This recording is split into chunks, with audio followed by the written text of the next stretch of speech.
Welcome back to the Military Times Reporters Roundtable, where we bring you the inside stories behind the week's biggest headlines. I'm Leo Shane, Capitol Hill Bureau Chief from Military Times, and with me in studio for the first time are Megan Myers, our Pentagon Bureau Chief, and Howard Altman, our Senior Managing Editor. It is wonderful to see you guys in person.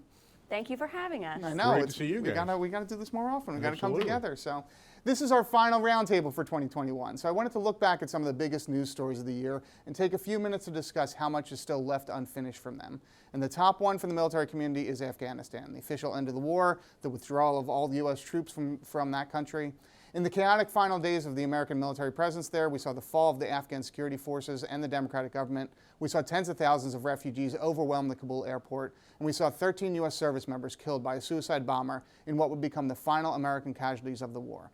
So let's start there. Howard, we're still not really done with this war yet, even though everybody's out, right? Well, there are two issues to consider. The first is the ongoing effort to fight counterterrorism there, which is going to be very difficult now that there's no U.S. presence there. And is the drone attack on August 29th in Kabul that killed 10 civilians just shows how difficult that is. The other issue is the ongoing disaster for the tens of thousands of Afghan allies who are left behind. Just this morning, I was having a conversation with one of the relief effort leaders, and they're just frustrated. They don't know what to do. People are starving. I talked to somebody, a former interpreter over there, that's he's worried about how he's going to feed his family. It's a disaster. Megan, I feel like this was the only story we were hearing in the Pentagon press conferences for a while, and now I feel like it's really faded back, even though there's still all these issues. I mean, is the Pentagon just ignoring this and hoping it'll go away at this point? Well, the problem is that at this point it's largely, if you want to ask questions about what's going on in Afghanistan or the refugees that have already come here, those are State Department questions, those are Homeland Security questions. One of the final things that the Pentagon, one of the loose ends that they're trying to tie up is these condolence payments to the families of the victims of that attack on August 29th. And that has proved to be a little bit of a logistic issue for them. But otherwise, the Pentagon's like, we are, trying to have as much intelligence on the ground as possible. It's difficult. We are hoping to launch strikes at some point, but it's kind of, not their show anymore now that we don't have troops. Okay. Well, let's shift from the violence in Afghanistan to the violence on Capitol Hill this year. On January 6, hundreds of supporters of then-President Donald Trump stormed the Capitol building in an attempt to block the certification of Joe Biden's victory in the 2020 presidential election. This became a major military story because of the deployment of tens of thousands of National Guard troops to D.C. in the aftermath of the attack, and because of the revelations that a number of the individuals involved were veterans or affiliated with military units. So, Howard, between the ongoing Guard deployments for COVID and storm missions and everything else, it's been a really busy year for the Guard. It's been an extremely busy year. There's 440,000 some Guard troops, Air Force, and Army.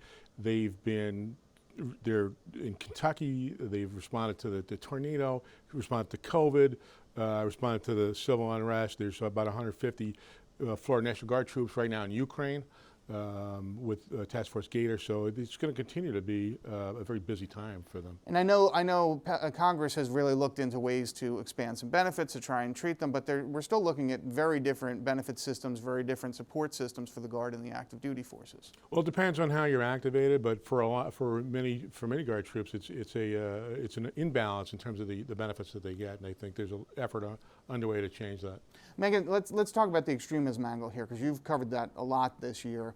What's happened with the Pentagon, and where do we stand now with sort of this review of whether or not there are extremists, white supremacists in the ranks? So immediately following January 6th, the questions for the Pentagon are, okay, you have all these extremists. Do you know about them? Have you investigated any of them, prosecuted any of them? And the answers really were, we're not sure. The services kind of take care of that by themselves, and a lot of those cases get referred to the FBI, and so the military doesn't have a lot of visibility on what's going on. So the Pentagon stood up a working group basically to start looking into more of this. There was a military DoD-wide stand-down. Everybody came together and talked about the issues and why it's not okay and what you can do to report these sorts of things. The working group had a progress report due in July. The understanding is that it was finished sometime later in the fall, and that the Secretary has seen it, but they have not briefed that publicly. The Pentagon's late with a report? I'm Yeah. shocked. They missed the deadline, man. Shocked face. So, Look, one more big topic to discuss today, and that's the issue of sexual misconduct in the ranks. This has been a major problem for years. Megan, you've been covering this extensively this year too. So talk about the changes that we've seen in 2021. So there's been kind of as you know, this bilateral effort from Congress and then from the Pentagon to address some of these issues. They were on the same page largely this year when the Pentagon, after having its own independent commission, concluded, yes, we want to take the the prosecution of these cases out of the chain of command, including and add in their sexual assault, domestic violence, some related charges. And so now the question is, how are they going to do it? They need Congress to help them change the law to do that. But then there are also dozens of other recommendations that came out of this commission that the Pentagon has kind of given itself a roadmap to implement, but they have the better part of a decade to implement some of these things. So when we see changes is really very up in the air because, as you mentioned, there's this roadmap, but it doesn't have a ton of deadlines, and maybe they'll miss some. We did see in the recently passed National Defense Authorization Act some of those changes.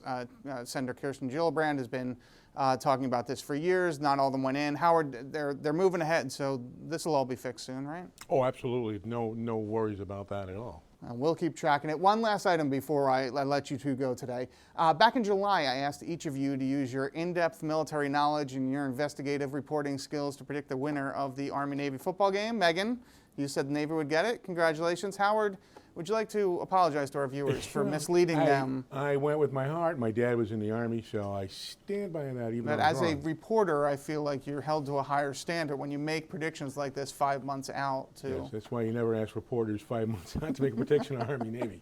Listen, thanks to both of you for coming here today. It was great to see you. We should do this more often. We should come together here.